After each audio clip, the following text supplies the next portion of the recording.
Dear colleagues, dear guests, welcome to our today's special seminar, special quantum seminar dedicated to the World Quantum Day as well. And we have a great guest today and speaker, Professor Alexey Nikitin from Donostia, Spain.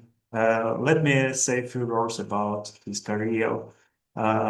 He received his PhD in Usikov Institute for Radiophysics and Electronics in Kharkiv, Ukraine in 2005. Then he joined Saragossa University as a postdoc in 2006.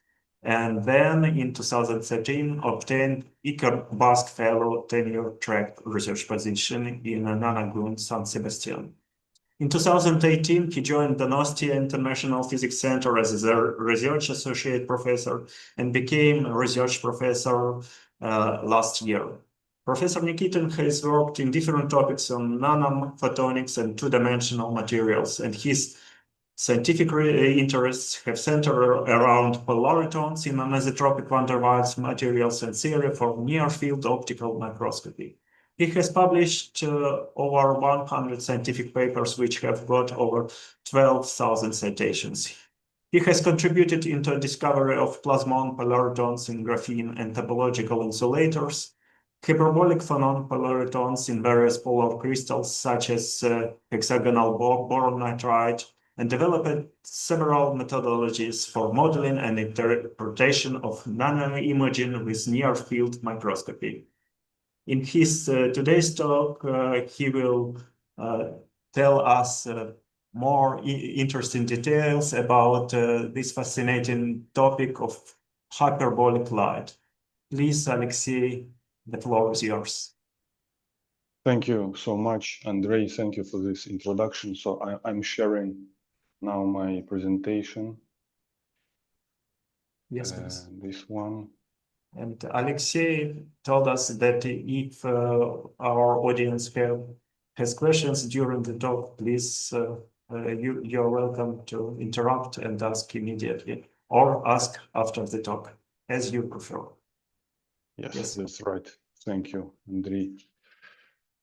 So thank you very much for this nice invitation. It's my greatest pleasure to give the talk for this audience, especially for Kharkiv and for my alma mater. So my talk is going to be about hyperbolic light. So I will try to explain the meaning of hyperbolic light, so both the meaning of hyperbolic and what I mean with light. Before I start, I would like to say a few words about the place where I work. So we're sitting here in Spain. This is north of Spain. This is autonomous community called Basque Country, just on the frontier with France. So it's in principle, it's a very nice city and it's a tourist place, but at the same time, San Sebastian is a famous scientific hub because it hosts many research centers. So one of the centers is the Donostia International Physics Center. This is a new building that has just been built this year. So we are moving here. And this is a location with respect to the city. We have very good program for visitors, so you're always welcome to visit us. You could contact me, write me, and we could arrange your visit here. So another interesting thing about the EPC is that we are part of a quantum center now. We have our own quantum center, and in particular, we bought IBM quantum computer. So we are now a part of IBM quantum network.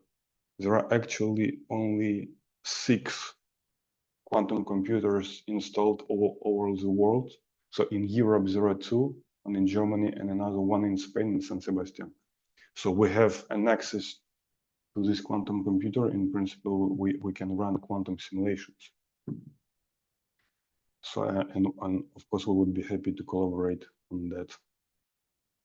This is the outline of my presentations. So these are topics that I would like to share with you. First, I will introduce you into the field of hyperbolic nano-optics. Then I will show how polaritons, hyperbolic polaritons could couple with molecules.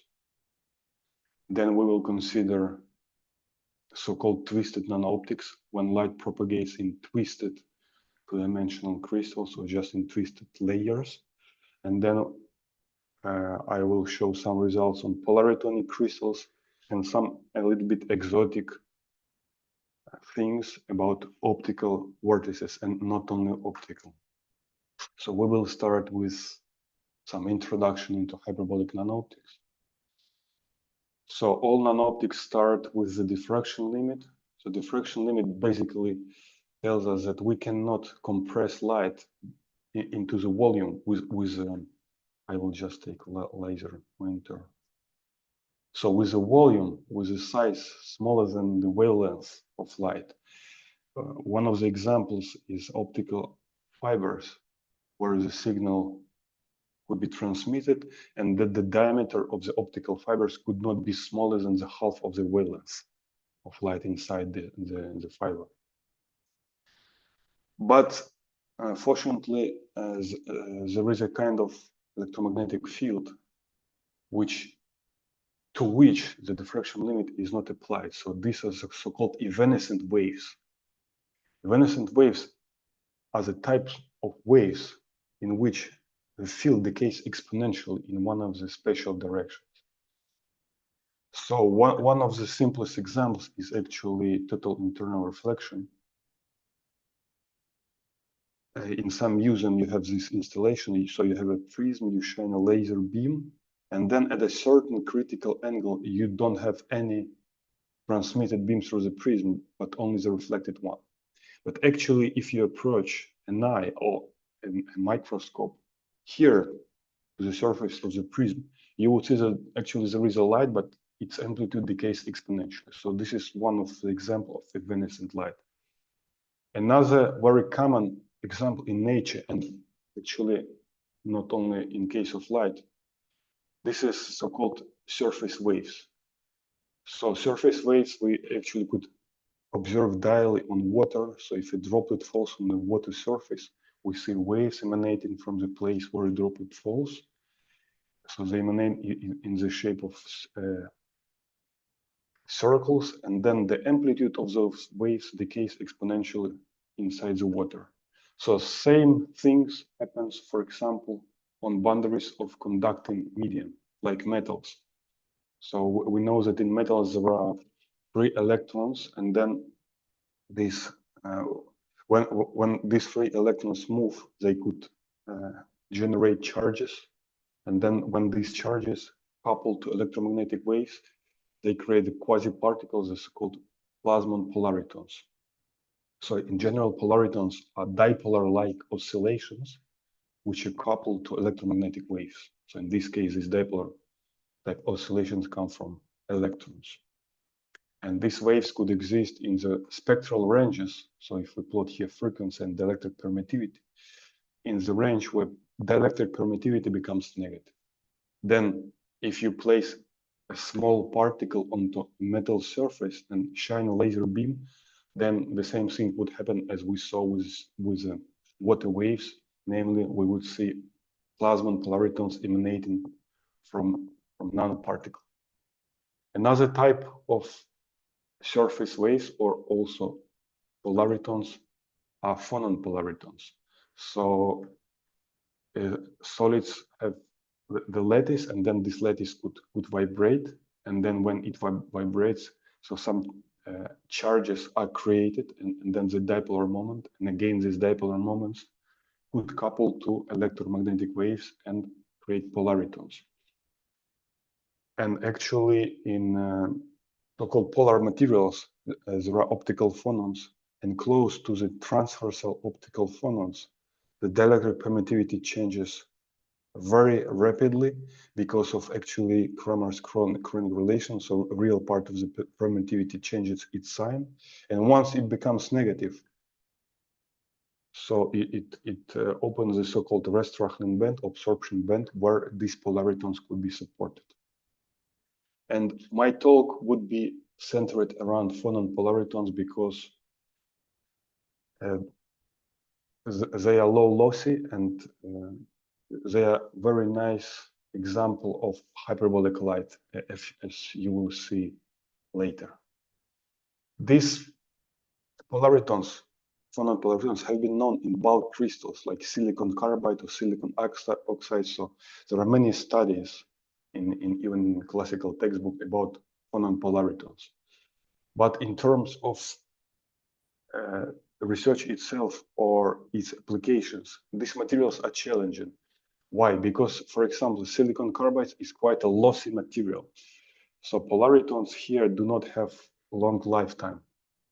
While in silicon carbide, they do have long lifetime, but it's a very hard materials in terms of fabrication, especially if one wants to fabricate a thin layers and then nanostructure. So this is very challenging. And then there was a concept introduced by Game and Irina Grigorieva, as far as I remember here in this paper. So it consists of combining the so-called van der Waals materials. So van der Waals materials are kind of solids which is composed of individual two-dimensional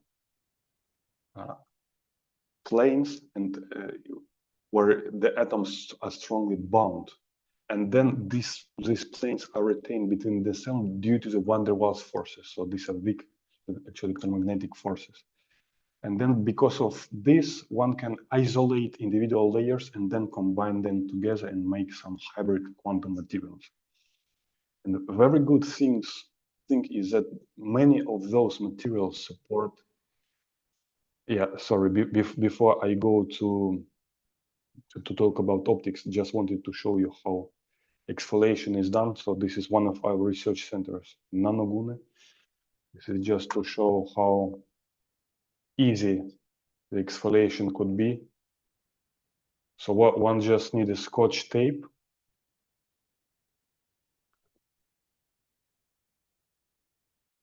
And then you take a bulk crystal and place it on top of a Scotch tape.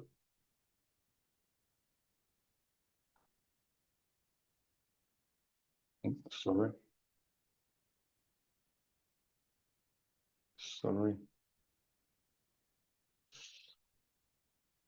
I lost my laser spot here. Yes. So then you bend the Scotch tape and then you practically break the bulk crystal into two pieces. Okay, and then you could repeat this process many times. You repeat it again and again until you have many layers.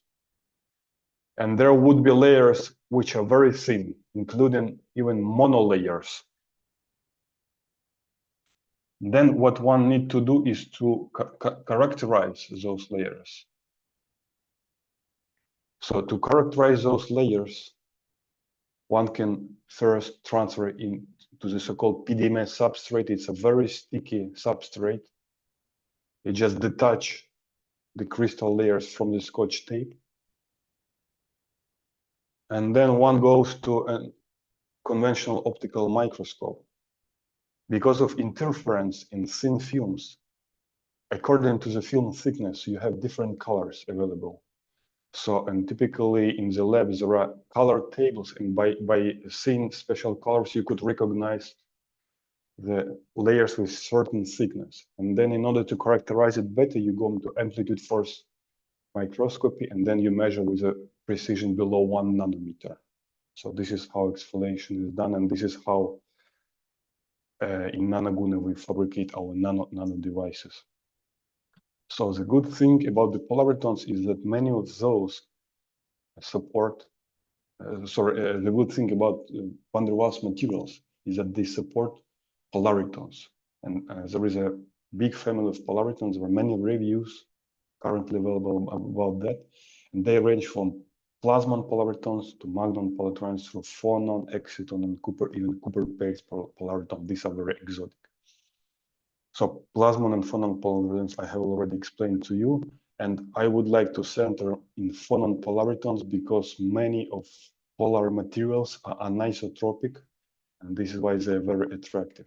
So what we are trying to study, if I translate our study to such kind of water pools, so we study waves in such pools where the wavefronts are strongly anisotropic. So if you imagine a normal water with droplets, then you see circular wavefronts. But in these materials, the wavefronts could be as elliptic or even hyperbolic. So this is from where the name of hyperbolic polaritons comes from. To be more technical now, I would like to show you a bit more about hyperbolicity. So let us first imagine an isotropic crystal where a dielectric permittivity, so dielectric permittivity is just a coefficient between electric field and electric displacement vector inside the medium. So imagine that it is isotropic, is just a number. Then the dispersion of waves inside such a medium represent a sphere equation. So it's a spheroid. And if we fix a frequency, this is so-called isofrequency surface. Like in solid state, we have isoenergy of Fermi surfaces. So this is the K space. And all the wave vectors that fall within this sphere correspond to propagating waves. So these waves could transfer energy in free space or in infinite bulk material. But those waves, those wave vectors who fall outside of the sphere, they correspond to evanescent waves. And as you see, the most of the waves are evanescent. So it's very difficult to get access to those waves because they decay exponentially and they practically do not transfer information.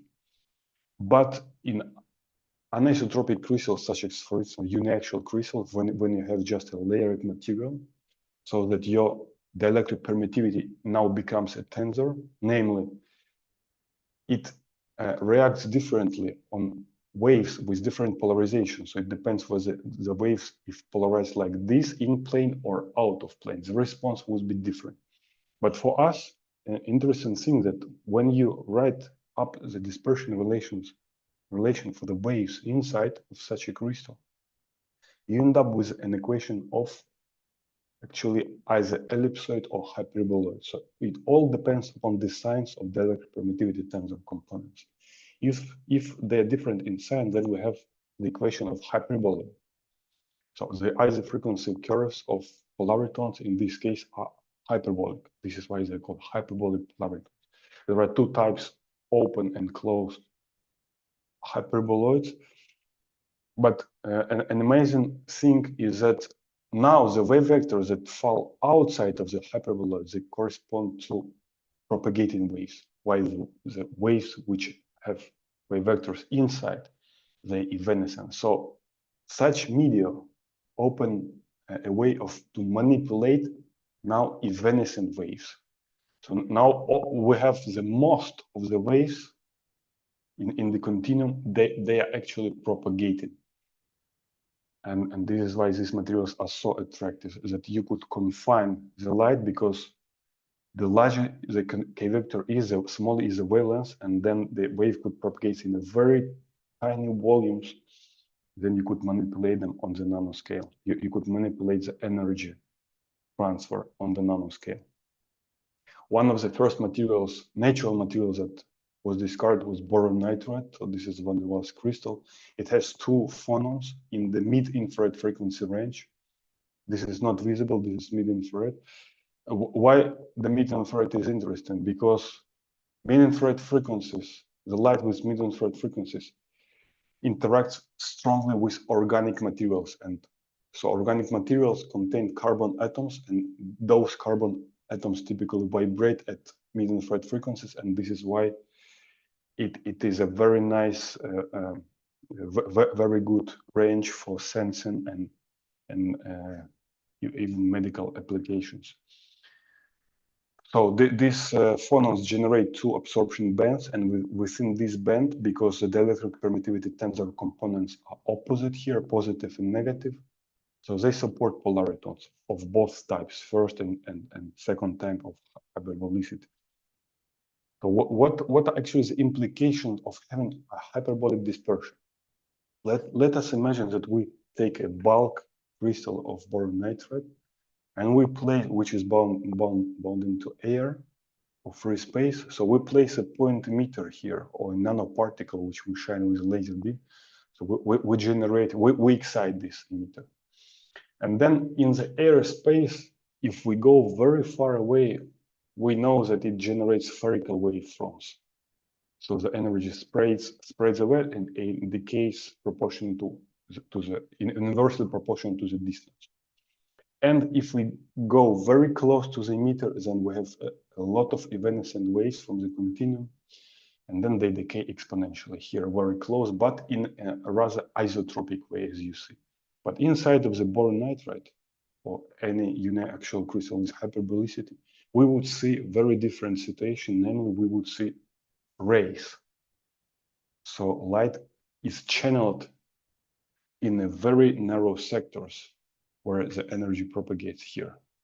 So why it happens? Because if we plot the isofrequency curve, then the density of state of photons increases when you increases the k vector. So all the photon tends to the asymptotes of those hyperbola.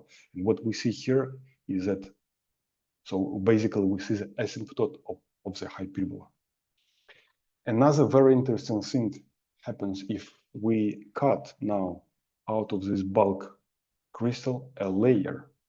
So in this case, if we place an emitter, then this hyperbolic ray, so we call it hyperbolic ray, generates a zigzag pattern. So it looks like a ray reflect back and forth within the layer. If we compare this zigzag pattern with free space wavelength, then we see how small these features are. You see many oscillations, zigzag oscillation, fit within just half of wavelength. So to understand this pattern, we can just decompose the field inside the slab into the individual modes. We just project electromagnetic field into the basis, mathematically, the basis of set of modes. And it turns to be that a slab, a hyperbolic slab with any thickness contains an infinite amount of modes. So it acts as a waveguide with infinite amount of modes. And if we sum up all the modes, then we end up with such a fancy zigzag pattern. And if we plot the dispersion relation of those modes, this is the frequency and this is momentum. So you see that with the higher order modes, when the wavelength is smaller, the momentum is larger. And by the way, in real situation, of course, we know that van der Waals material is composed of individual atomic layers. And physically, we cannot have infinite number of modes. The number of modes would coincide with the number of atomic layers in this structure. Yes, Andrea, I see you. Yes, I would like to ask, maybe you will tell us afterwards, but what about energy loss compared to the waveguides? So how effective this material could be used as waveguide?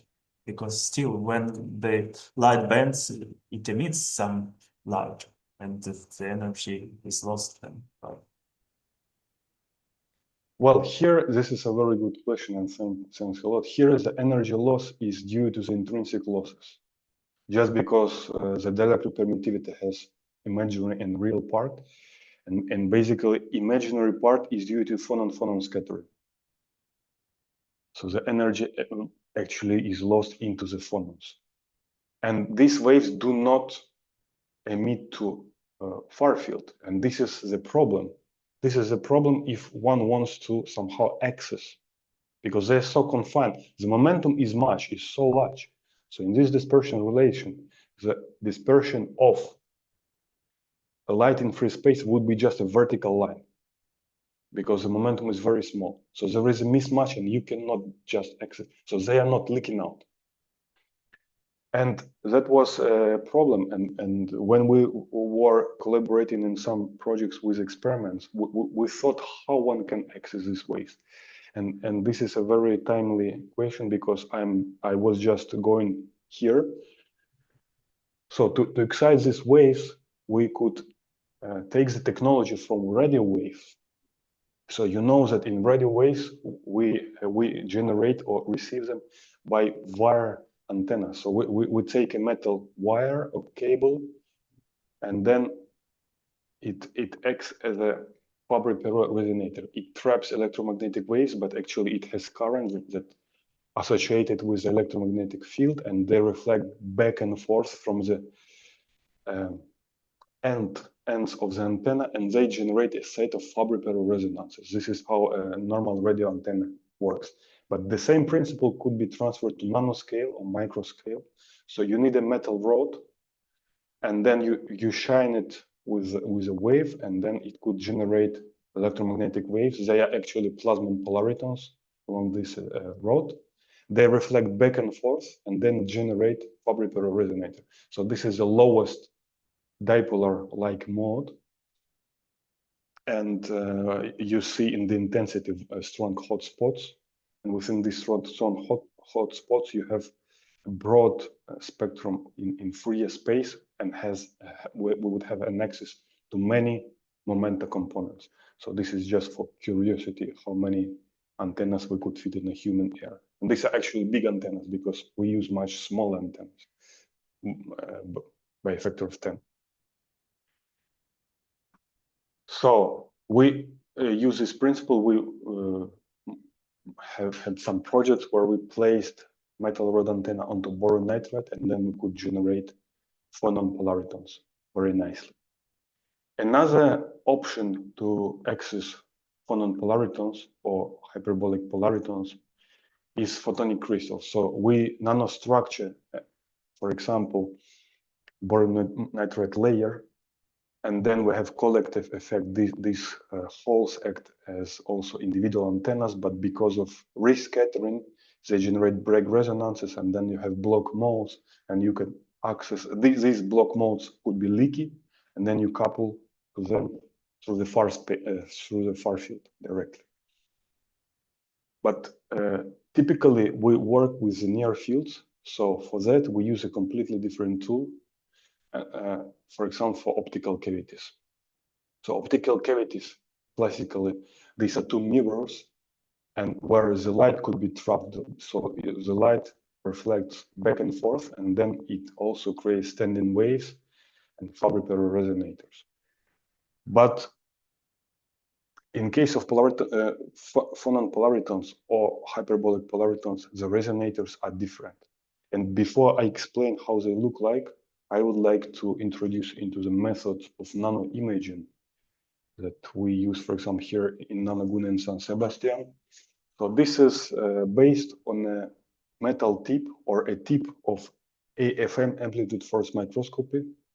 And then this tip is illuminated by a laser beam, and then the beam is scattered back, and the tip is scanned over the surface, and then you could resolve the object independently upon the wavelength, and the resolution would depend only upon the radius of your tip. So there is a small video about this setup. This is a commercially available microscope. Actually, it was the company was founded by one of the Iker Basque researchers from Nanogune, by Rainer Hillebrand. So they originally constructed the first prototype. Now it's a very big company, part of ITQ. So you see this AFM tip illuminated by a laser beam. You see many scattered light coming out, and then this scattered light is captured by the detector, and the sample is moved below the tip, and then you have the so-called near field image. So we use this technique in a bit a special way. Namely, we use the so-called echo detection or polariton interferometry. So how it works, imagine it's a good example from nature, a hunting bat. So a bat emits sound waves, and then imagine we have an insect. Then the waves, the sound wave is reflected from this insect and returns back to the bat, and then bat could recognize the direction and the position. So we do more or less the same thing, but instead of bat we have S-non tip. S-non means scattering type, scanning near field optical microscopy. So we have this FM tip, then we illuminate light and it generates polaritons, as you might remember, these water waves. And then if there is a defect like an edge of a flake or grain boundary or whatever, a hole, slit, then it reflects back again these polaritons. And then you scan the tip over, or you move the sample below, and then you get your interference figure like that, interference image. You see the fringe is parallel to one of the edges, and then the distance between those fringes correspond to the half of the wavelength. So it's a very easy detection method to actually trace the dispersion. So this is how cavities look like, optical cavities for polaritons. This is just etched boron nitride on top of silicon dioxide. So you see these are rods made of boron nitride, and then they could support Fabry-Perot resonances because polaritons reflect back and forth. There are very interesting features here because of hyperbolicity, but I will not go into details. So these are also rectangular-like cavities. So we designed them for coupling with molecules that I will show later. And also these are cavities made of graphene. So these are patches. These are rectangulars and triangulars made of graphene, and we also imaged graphene plasmons here. I always like to draw an analogy of such resonators with just sound like resonance. So you spread the sound on the metal plate, you connect the sound system, and you would see very similar patterns. Or the same with the water. So these are also cavities for water waves or sound waves. How can we use these waves in practice? So actually, they work very well. They boost the efficiency of photodetectors. And we designed one of those photodetectors together with the Institute of Photonics in Barcelona, ICFA. So it works in the following way. You just take a metal pad, you cut it into two pieces, and then you place a graphene close to it, below or on top. And then you applied positive and negative voltages, and you generate, because of the field effect, you generate a pin junction here in graphene. And then, so you have a strong gradient of charge carriers. Then interestingly, when you just shine light here on this cutted metal pad, then it generates hot spot because of the edge. So you have a lot of electromagnetic field here. And then in graphene, it could increase the temperature, especially if you pump with a laser, with a pulsed, powerful laser. The temperature of charge carriers in graphene could reach the temperature of sun. Okay, but you need a very powerful laser. And this temperature is maximal here because you have hot spot on the metal edge. And then you have both temperature gradient and charge carriers gradient, and their product gives you the Seebeck effect. So you could generate electric current in graphene, and then you connect this. So there is a graphene flake lying here. You connect electrons to the electrodes to the graphene, and you could take out the electric current. So this is how we could do photo detection, actually at room temperature, and the design photodetector work also at terahertz. Now we don't need to cool down. Interestingly, if now you encapsulate this graphene into boron nitride, and this is how the best graphene samples are now done. So you might know this Japanese group, Taniguchi, they deliver this encapsulated graphene worldwide, and we also take samples from them. And because it shows the best mobility, the crystal structure of boron nitride is very similar to graphene, and this is why they match very nicely, and there is a minimal amount of defects in such materials.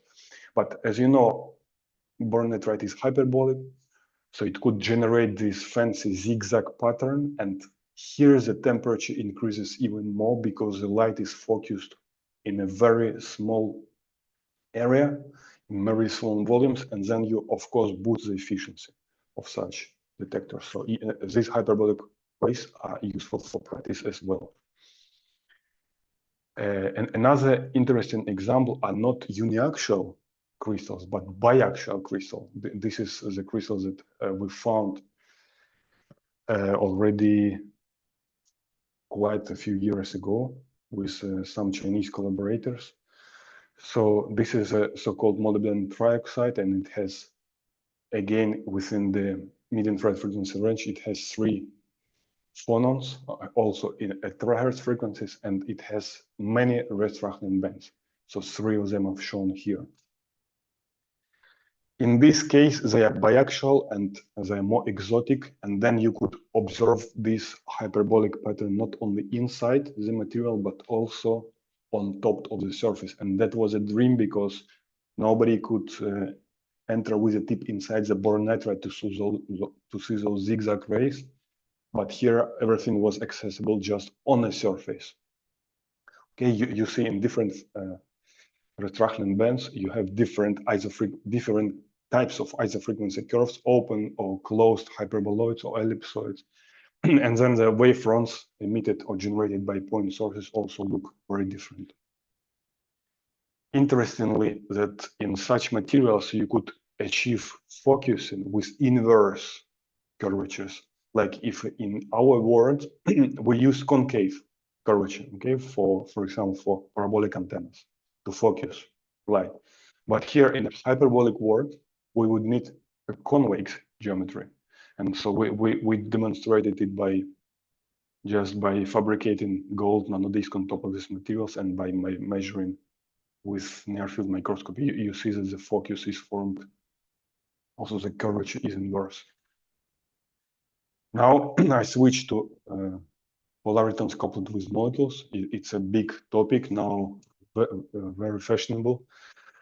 So the idea consists in that when you trap light in a cavity, and also the cavity is filled with material. So light-matter interaction would change the properties of this material, and particularly chemical properties. So there are some claims that chemical reaction could go differently outside and inside of the cavities. And there is a very strong interest in this topic nowadays. So we contribute a little bit. And I should say that physics of this light-matter interaction is not very difficult. It could be seen as interacting coupled harmonic oscillators. So there is a very nice paper of Lucas Novotny where he describes this system. Imagine that we have 2 springs which are weakly coupled through the third one, and then that if we plot the frequency of the oscillations and the stiffness of the spring, imagine that one oscillator, the frequency of one of them is independent upon the stiffness, but frequency of another one depends. Then somehow they cross at some point.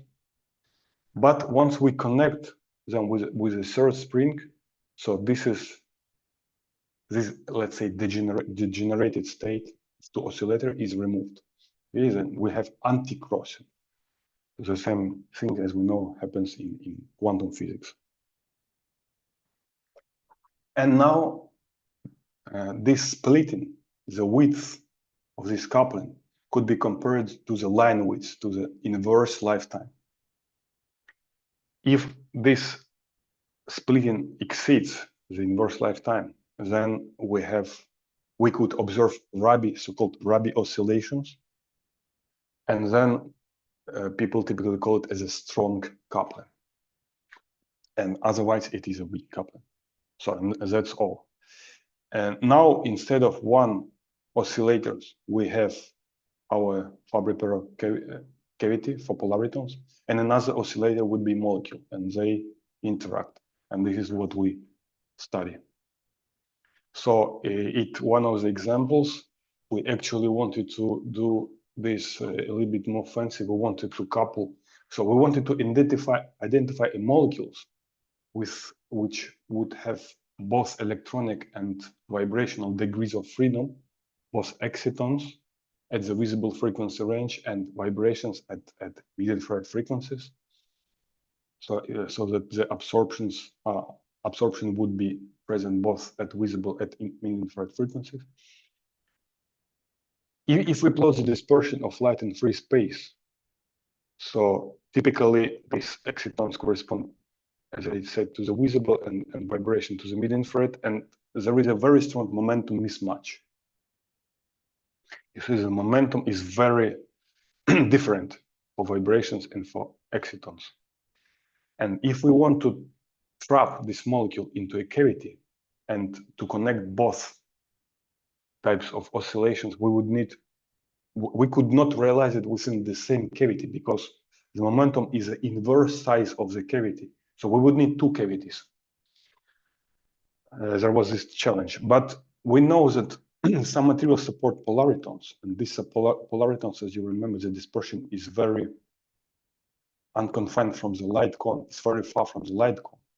And then if we now think in plasmon polaritons in the visible, so they are actually rather close to the light cone, and hyperbolic polaritons, then we could match the momentum. So at two very different energies, we have the same momentum because of polaritons. And this is why we could design cavities suitable for both types of oscillations. So we identified a molecule, a cobalt PC, as far as I remember. So this is a molecule which is used in light emitting diodes, if I'm not mistaken. And then we measured it in the visible and mid-infrared frequencies, and we identified both excitonic and vibrational resonances. And then we fabricated a very simple structure, which was based on a metal film, aluminum, then a layer of molecules, and a layer of boron nitride with hyperbolic polaritons. If we just plot the dispersion of polaritons in such a structure, so we would clearly see anti-crossing. This is done just with a so-called transfer matrix method.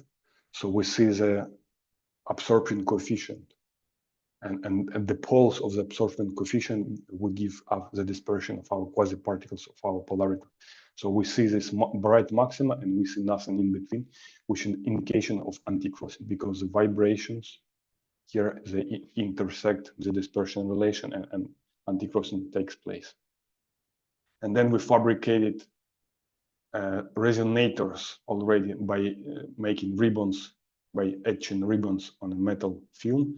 And then because of back reflections, there could be Fabry-Perot resonances, both for plasmons in aluminum and for polaritons here in boron nitride because of mismatch of refractive index. And then in the transmission, we saw clearly resonances. And then also with near field optical microscope, we saw hot spots. So these were dipolar resonances. And now the frequencies are very different. So they're basically different by a factor of 10. And still we fit the same cavity mode within the same volume as you see here in the simulation. And then we coupled this, we placed molecules on top and then we saw anti-crossing. Okay, this is just quickly. And basically we have, by doing this research, we have an interesting concept in mind, this sensing technology. So imagine a mobile phone which could emit light to an object. And then the scattered light is reflected back. And then absorption signal or reflected signal contains some fingerprint of a molecule.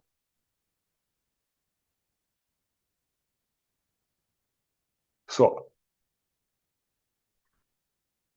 ideally, it would be interesting to have such devices so that we could test at mid-infrared frequencies, like the food quality or type of products. But this is still far-field measurements because you propagate through free space and back, and you could measure large objects. So we had this idea in mind for nano world. Imagine that we have this graphene photodetector that I showed you before with this artificial PN junction in a split gate. And then we just place on top of this photodetector layer of molecules. Then once you generate these phonon polaritons and you generate here hotspot and photocurrent, this photocurrent could read out the fingerprint from the molecules, because the current and the polariton would propagate through the molecules, and because of molecules are lossy, they absorb light, the photocurrent itself would have signatures of those molecules. So it's a very interesting concept, and there are a few patterns made out of this already. This is another thing. So because of MO3, this biaxial material, polaritons propagate in plane very differently, and then if you place molecules on top in different directions, the interaction would be different, and Rabi oscillations are different in different directions, and the gap opening is different. So we were speculating that probably if we are able to change chemical reaction, in this case, we could change chemical reaction in different direction, in different way. So this is one of our latest papers. Now I switch to nano-optics, sorry, to twist optics. So we were inspired by this superconductivity study in twisted bilayer graphene. You know that there is a magic angle for twisted layer graphene, 1.1 degrees or something like that, where graphene shows superconducting properties. Because of Mori patterns generated in this bilayer, there are long-range correlations between electrons, and they apparently lead to superconductivity, also because of flat bands. So we were curious, what if we generalize this concept and we consider twisted biaxial crystals and consider what happens with light inside of such structures. So we made preliminary simulations with a very simple model. We just considered anisotropic two-dimensional layers, and we were twisting them. So we tune the frequency at the hyperbolic range, that when you see when the layers are aligned, then we see hyperbolic isofrequency curve. When we start rotating layers, then this hyperbola rotates as well. And then if we go to an extreme case, when I'm mutually perpendicular orthogonal, then the isofrequency curve becomes nearly isotropic. But in between of these two cases, there is a very particular isofrequency curve shape, and we call it topological transition. Why? Because the topology of isofrequency curves changes from the open to closed one. And here the isofrequency curves become flat. And what it means? It means that for any k vector, the direction of the group velocity, or in this case, the Poynting vector, it is the same basically. So any wave would propagate in the same direction. And if we make a simple simulation with a point source, here we see hyperbolic waves, here we see isotropic ones. But here at this particular frequency, we see the so-called canalization, the channeling of light along a very narrow sector. So we call it, since recently, also artificial waveguide. So it's a waveguiding without any physical boundaries because of this effect, because of flattering of isofrequency curve. So it's a very now attractive phenomena, because you could now couple even quantum objects placed here, so through one-dimensional electromagnetic channels. So we, of course, realized this experimentally. We fabricated layers of molybdenum trioxide with different rotations angle, and then, so this is a video, sorry, just to show you, then we were rotating this sample mutually, and then we observe canalization. So these are near-field images, and here this image perfectly shows canalization. So you see two waveguides, because the edge of the antenna launches, and you have two edges, so you have two lines here and here. So and with this we somehow stimulated the field of now we call twist optics. Oleg, I see, wants to ask something. I'd like to ask what the divergence angle of this rays and the width. I mean, it's no less than the wavelength. Yeah, it's a very good question. The width. The width is, I think, so still they are diffraction limited in the sense of oscillation periods related to certain wave vectors. So we don't have infinite number of wave vectors available.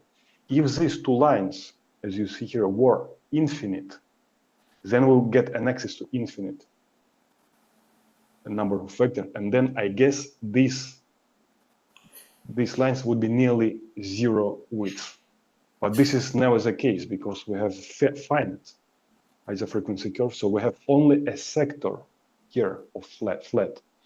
And then this number of wave vectors is limited. And this is what gives you the size. In the real space, this is your confinement, lateral confinement. Thank you. Thank you for your question. And then, so we also went for the 3 layers, and we found that for 3 layers, there is a broad range of frequencies and angles. If for 2 layers, there is only one specific rotation angle and one specific frequency, here for 3 layers, there is a broad range. And then we will speculate that probably in the future, you could create tunable artificial waveguiding or something like that. And then the last thing that I wanted to share with you, I think I still have some minutes. So these are polaritonic crystals that I already mentioned, but we found a very interesting phenomena here. This is why I would like to highlight this. So to remind you that a photonic crystal is a periodic structure.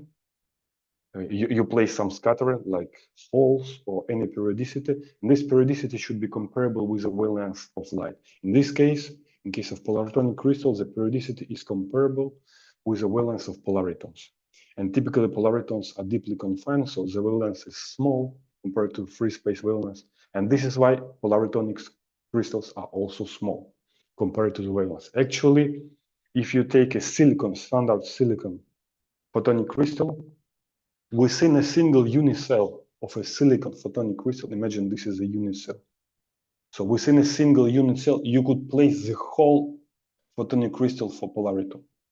So they're very small.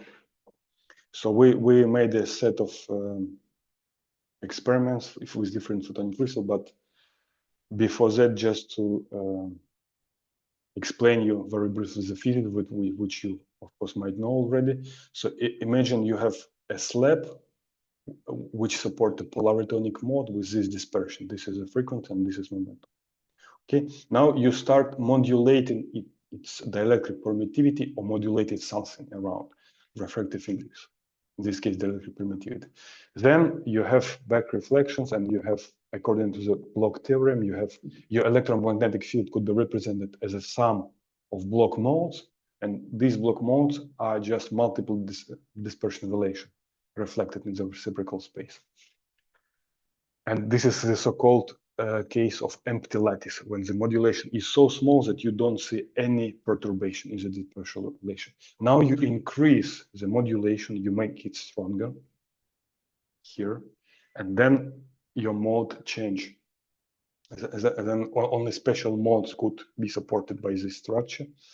And most importantly, in the intersection point, you have anti-crossing, and it leads to the so-called band gaps, photonic band gaps. So with this concept, we made an experiment on a Hall array in boron nitride, and we calculated this band structure. We saw that flat band is formed here, which means that, so this is the dispersion of corresponding to the light cone. So these wave vectors correspond to the ones which are available in free space, and then you could couple here, and you see that this is completely flat, which means that the absorption is independent upon the angle of incidence. So the resonance that is seen in the absorption is independent. So you're coming to this polaritonic crystal with any wave of any polarization, any direction, and it would absorb completely. So this is why it is interesting. Then we also imaged the Bloch modes, and later on you will see that we also found a very interesting feature here. Then we also went to the concept of twist optics. So we were twisting Hall array with respect to the optical crystal axis. And then, interestingly, by just twisting the anisotropic slab on top of a Hall array, imagine we drill holes in the metal film, and then we place on top this anisotropic slab. Then this slab, the refractive index of polariton becomes modulated, and then there is a photonic crystal effect, but it depends now upon the rotation, how you rotate it. Here you see that you could, with rotation, you could shift your dispersion branches, and you could also shift the gap position.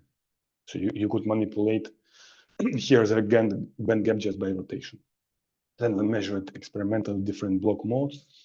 But so I wanted to highlight one very exotic thing. So how we came to this crazy idea about imaging of tidal waves on the Earth. Because we have a closer look to our block modes in the experiment with photonic crystals.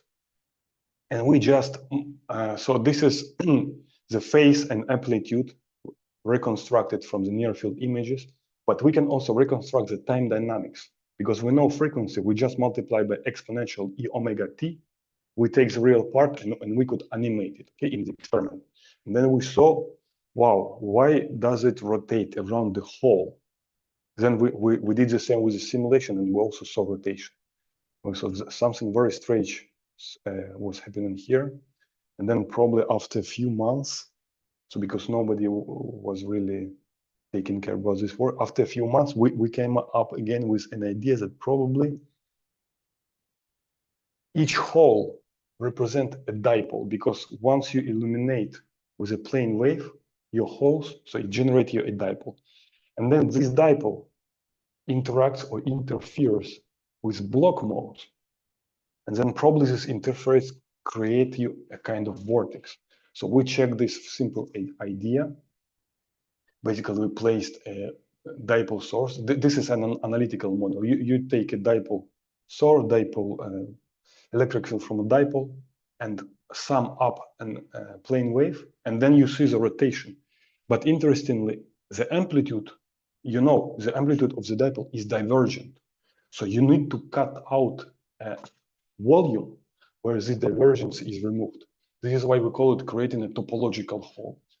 So you take a point source, you place it somewhere, and then you isolate, you cut out a piece of space, a volume, and then it has a fields, because they should decay exponentially away from the point source.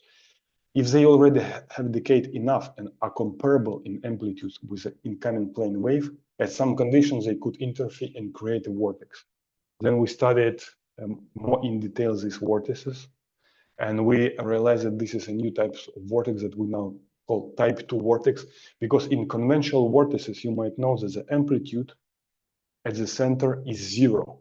But here it is the opposite. The amplitude is maximal. Actually, it is singular. So this is why you need this topological hole.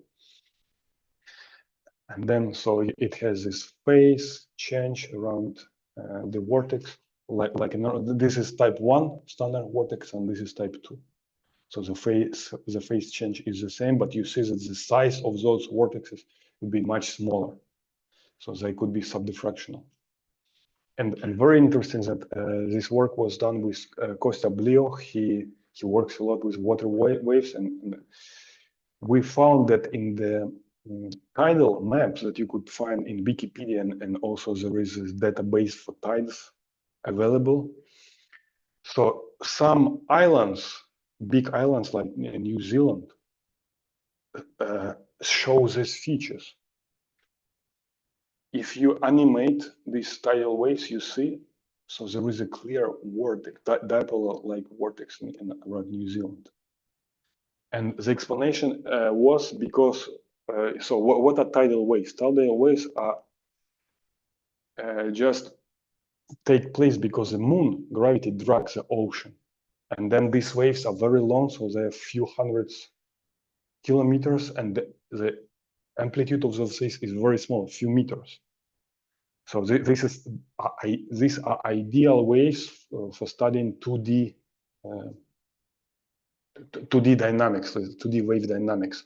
And actually also the moon drags the islands a little bit. So they oscillate together with oceans. And then this fancy interference could lead to this kind of vortices. This is how we draw this analogy in this paper. So the same type of vortices could exist in different systems. Right now, we're also collaborating with a Chinese group who reproduces vortices just on the surface of water in a pool. So with this, I would like to finalize. So summarizing, I showed you that van der Waals crystals are interesting platform for anisotropic polaritons, and in general for light matter interactions. They could also be considered as quantum materials. Polaritons in these crystals can be coupled to molecules, and probably in the future we'll see more research on that and in chemistry as well. I know that already maybe last month or this month in Nature, a big group of people published that superconductivity now has been changed because of strong coupling. So there is a paper you could check. It's available on arXiv. But if you just Google superconductivity with inside a cavity, so many physical effects could be changed because of strong coupling. Then I introduce you a little bit to the field of twist optics, where light propagates in twisted crystal slabs, and I showed you that one can create virtual waveguides, so one can canalize in plane in a very narrow sector the electromagnetic waves. And then we, by studying Hall arrays, polar than crystal, we found a new types of vortices, of wave vortices, which we call type 2, and they could be very confined. So these are some of my collaborations that I would like to acknowledge. And if you have some questions, I would be happy to answer them or just to discuss with you. Thank you so much for your attention. Thank you, Alexey, for a beautiful presentation and a great overview of quantum materials and novel classes of them. So we have already questions. First was from Oleg Torotanov, please. Yes, very impressive presentation, and the pictures of last part. I'd like to ask about this last part. Do you think this whole dipoles can be an universal principle and can be applied to any kind of media of surface waves, say maybe acoustic waves, surface acoustic waves, and something else? Not only for light and for water. I think so. For acoustic, because we were reproducing these effects very easy. So this is a very reproducible thing, this one. I don't know why the video doesn't go. Yeah, this one. This one is very reproducible. Actually, there are online simulators where you could choose any kind of wave. Yes, you could choose acoustic waves, water waves, whatever wave, and it works. So I even have some tasks for students within some master courses. So I give this solver, and they find the condition, the position of source with respect to the plane wave, and they generate these vortices. Thank you. Thanks for your question. Please, Hello, everyone. Thank you also for very nice presentation. Thank I you. have two questions. The first one, what is there experimental observation of high order plasmon polariton waves? Yes. There are even separate papers on that people claim, okay, we saw second order, so they also transform first order to second order. But they are very challenging experiments because they are very confined, so you need a lot of resolution. And can you tell something about the excitation conditions for high order waves? You just need a small scatterer. So the size of the scatterer ideally should be of the order of the wavelength of your node. Then you match the momentum perfectly. Well, not perfectly, but you match it. In principle, any defect would generate you a continuum of momenta, and it would launch those waves. But the intensity would be stronger, higher, if the size of your defect or antenna is comparable to the wavelength. And the second question, what is the simulation software, for example, for twisted materials or another one simulation? Well, we do many kinds of simulations. We use, for example, for full wave simulation, we use COMSOL. Some other people use in the group use numerical, but we also do a lot of modeling, analytical modeling, also numerical modeling. And for twisted materials, you use console or another software? We use also COMSOL to match with the experiments. For matching with the experiment, we use COMSOL. But here, for example, everything is analytical because these are models based on 2D conductivity sheets. So we approximate bulk layer with a 2D layer, and then it is all analytical here. Right. If it is possible, the third question, how can you explain physically this special angle, 62 degree? I think this is related to the change of topology. So you start rotating this hyperbola.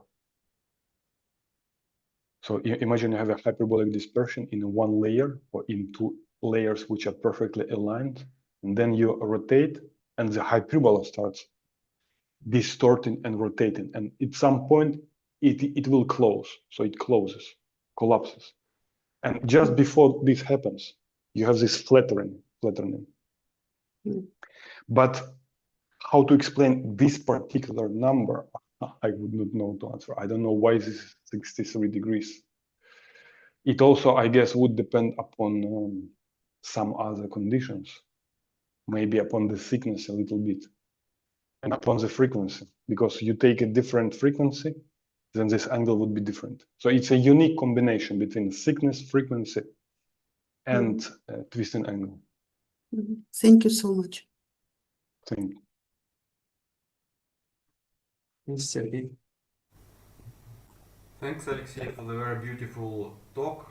Impressively, how you go from fundamental research to so diverse applications and practical things. I'd like to ask you about the second part of your talk on quantum optics, I'd say, where you told about light-matter interaction. You referred to the paper by Lukasz Novotny. In this and in other works of him and collaborators, they demonstrated how simple two-mode classical mechanical resonators can be similar, theoretically analogous to quantum to mechanical systems. And as you've shown, you demonstrated the strong coupling limit. You also mentioned Rabi oscillations. Novotny and colleagues, they studied Rabi oscillations, non-adiabatic transitions. They took dissipation into account. Can you please comment on this? How did you observe Rabi-like oscillations? What else you observed? How and can you comment on interrelation between classical and quantum interpretation here? Many thanks for these questions. First of all, I think there is no real difference between between quantum and classical, because in both cases these are waves. Either they described with Schrödinger equation or Maxwell equation or whatever of the equation, the physics would be the same. Actually, you could find also coupled quantum oscillations, but the conclusions from the physics are basically the same about the conditions when you observe these oscillations, and when you don't observe, and when you observe this anti-crossing. This is on the one hand.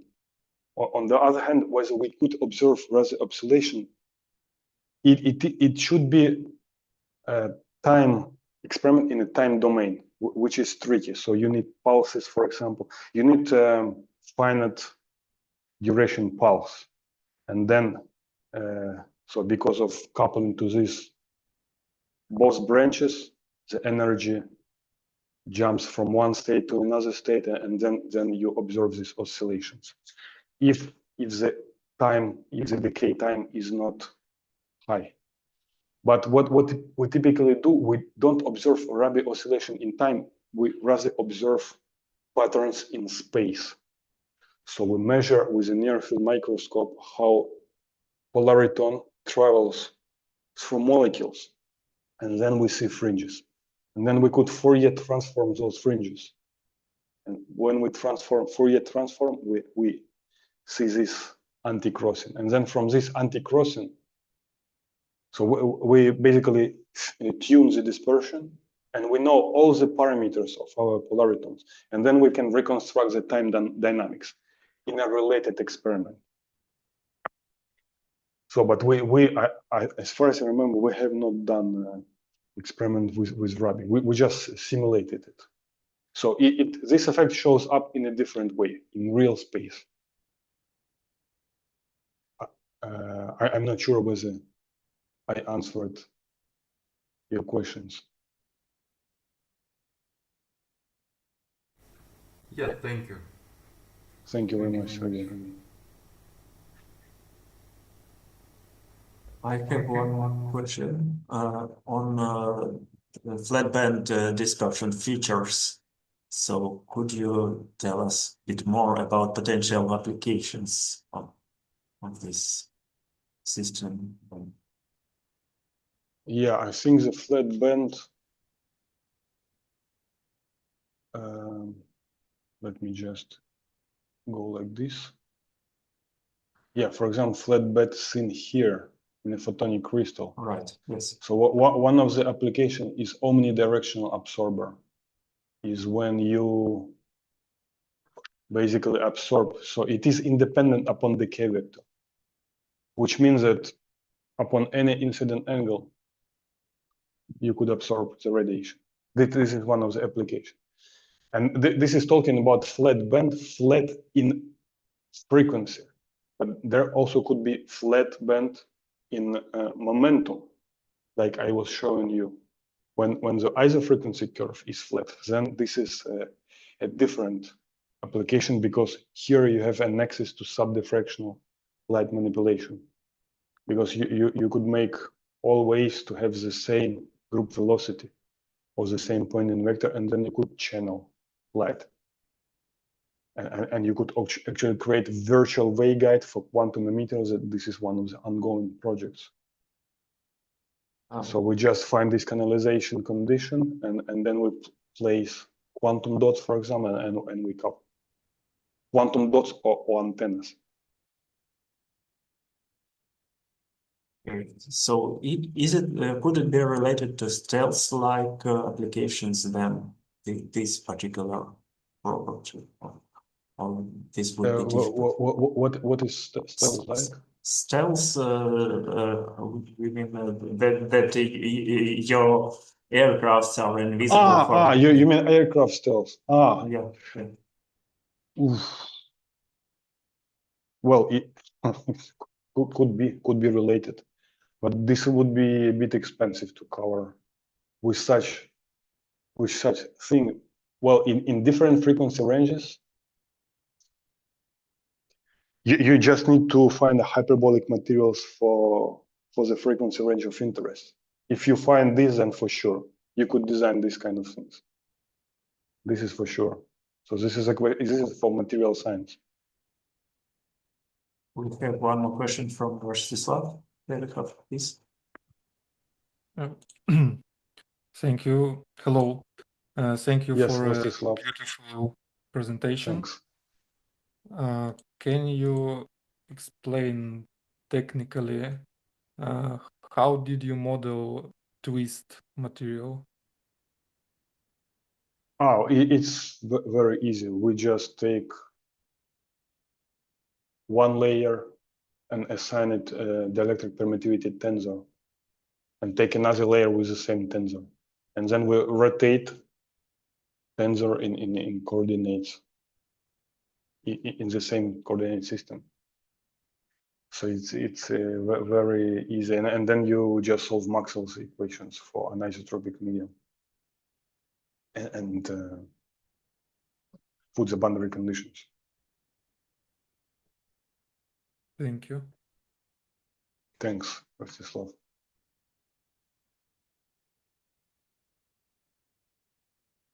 I do not see further questions. If it's not the case, let us thank you, Alexey, again for very interesting presentation and great results. So thank you very much for your time. Thank you very much. Thank you very much. My greatest pleasure. Hope to see you again.